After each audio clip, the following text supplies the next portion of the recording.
अस्सलाम वालेकुम। Property guide से सैयद उस्मान काशिफ आपका होस्ट।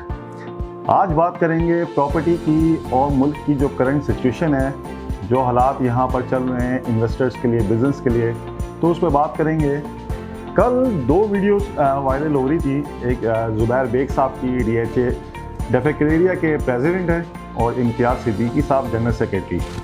मुद्दा क्या था? मुद्दा ये था कि जो बिल्ड होल्डिंग टैक्स प्रॉपर्टी में इन्होंने लगाया है 2% और 7% का, 2% फाइलर और 7% नॉन फाइलर, और उसके ऊपर एक और बोझ है गेन टैक्स का, उसके एक और बोझ डाल दिया इन्होंने रेंटेड टैक्स का।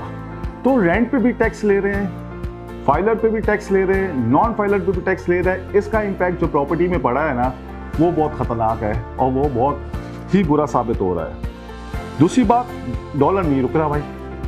डॉलर लास्ट वीडियो में आई थी तो 226 या 228 रुपये एक्सचेंज रेट था। R238 का इंटर बैंक रेट है, और जो ओपन मार्केट है डॉलर की वो 250 रुपये हो गया है। जब 250 रुपये डॉलर होगा तो फिर उसका क्या इम्पैक्ट होगा? उसका इम्पैक्ट हमने एक और चीज़ देखी। एबाद का चेयरमैन मोहसिन शेखानी साहब ने मेरे ख्याल से रिज़ाइन किया है, और उनका मुद्दा ये था कि बिल्डर्स अपने कमिटमेंट्स को कैसे पूरा करेंगे। ये बहुत बड़ा सवाल ये निशान है प्रॉपर्टी के हवाले से।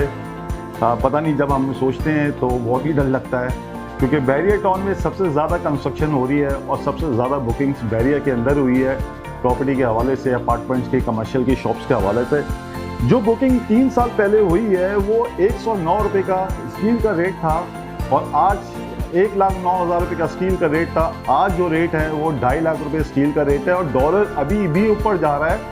ये 2.5 लाख रुपये उस वक्त था जब डॉलर था 220 रुपये का। डॉलर ओपन मार्केट में 250 रुपये का है। एक्सपोर्टर और ये बिल्डर्स और ये सारे जितने भी इन्वेस्टर्स और बिजनेसमैन हैं वो बहुत ही परेशान हैं।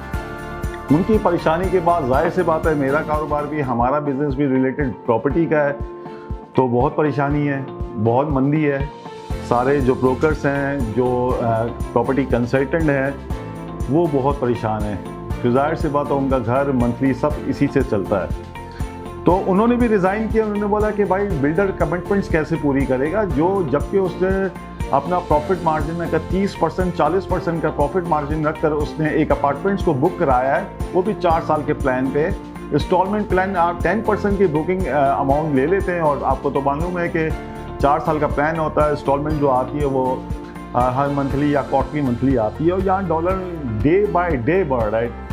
डेली जो डॉलर जो राइज हो रहा है, उससे स्टील कॉस्ट, उससे मटेरियल कॉस्ट इतनी राइज हो रही है कि उनकी कमिटमेंट्स बहुत ही, क्या बोलूँ मैं, कि कमिटमेंट्स अगर वो नहीं करेंगे, जो एक क्राइसिस आएगा वो क्राइसिस बहुत ख़तरनाक होगा, क्योंकि अरबों रुपए की बुकिंग हुई हुई है बैरियर टाउन के अंदर, कराची के अंदर, जो कि बहुत मुश्किल साबित होगी।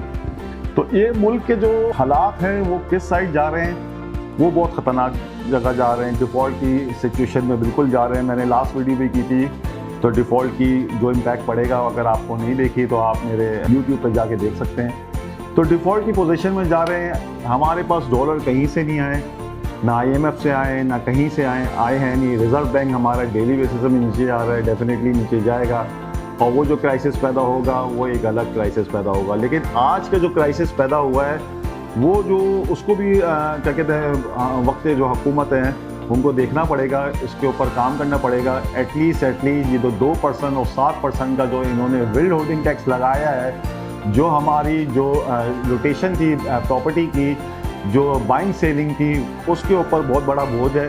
इसको काइंडली ये रिवर्स करें इस फैसले को, और 2% और 7% का को हटा के कोई एक फ्लैट ले ले, फ्लैट कोई टैक्स लगाते। 7% ज़्यादातर जो लेडीज़ बाय करती हैं या लेडीज़ होती हैं वो फाइलर नहीं होती, वो नॉन फाइलर होती हैं।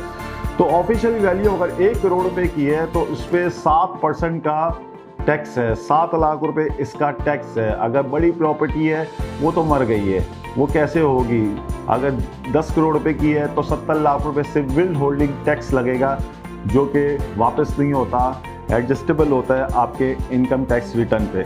अब सिलसिला ये है कि मुसीबत तो बहुत ज़्यादा आ गई है, बोझ बहुत ज़्यादा आ गया है प्रॉपर्टी के ऊपर। जो प्रॉपर्टी का काम करने वाले हैं, जो नए लोग आए थे, जिन्होंने अभी स्टार्ट किया था उनके लिए भी बहुत ज़्यादा मुश्किलात है, बिल्डर्स के लिए मुश्किलात है, बहुत ज़्यादा मुश्किलात है, जो डेली की ट्रांजैक्शन कर रहे हैं उनके लिए मुश्किलात है। और इन मुश्किलात को दूर हमारे हुकूमत वक्त जो है वही पूरा कर सकती है।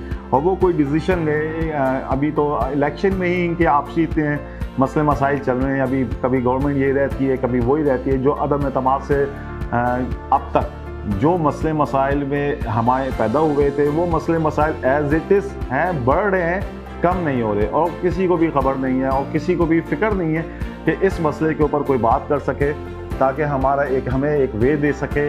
हमारे इतने हज़ारों ब्रोकर्स हैं और रियल्टर्स हैं जो डेली बेसिस पे काम कर रहे हैं, उनके एक्सपेंस हैं, उनके ओवरहेड्स हैं, उसका इम्पैक्ट हमें नज़र आ रहा है ना। उसका इम्पैक्ट ये नज़र आ रहा है, वेरियन में 8 दिन ऑफिस बंद हो रहे हैं क्योंकि वो पे नहीं कर सकते, कमर्शियल के यूनिट्स महंगे हो रहे हैं। मतलब कहीं से भी ना आपको नहीं छोड़ा ना, मतलब कि एक्सचेंज रेट भी सेम टाइम पे बढ़ रहा है, फिर क्या कहते हैं आपने टैक्सेस भी सेम टाइम पे लगा दिया, सारी ट्रांजैक्शन सेम टाइम पे रुक गई है, ओवरहेड्स आपने बिजली का इलेक्ट्रिसिटी एनर्जी भी आपने बढ़ा दी है, रेट बढ़ा दिए, तो सारा इम्पैक्ट एक ही टाइम पे आपने जो किया है उसका इम्पैक्ट हमें नज़र आ रहा है मार्केट के अंदर। बाकी एक वीडियो और इंशाल्लाह मैं कल लॉन्च करूंगा मर्जिंग के हवाले से, तो आप मेरे YouTube को लाइक करें, शेयर करें और सब्सक्राइब करें, और बेल आइकन वाले बटन को अगर आप पुश कर देंगे तो नोटिफिकेशन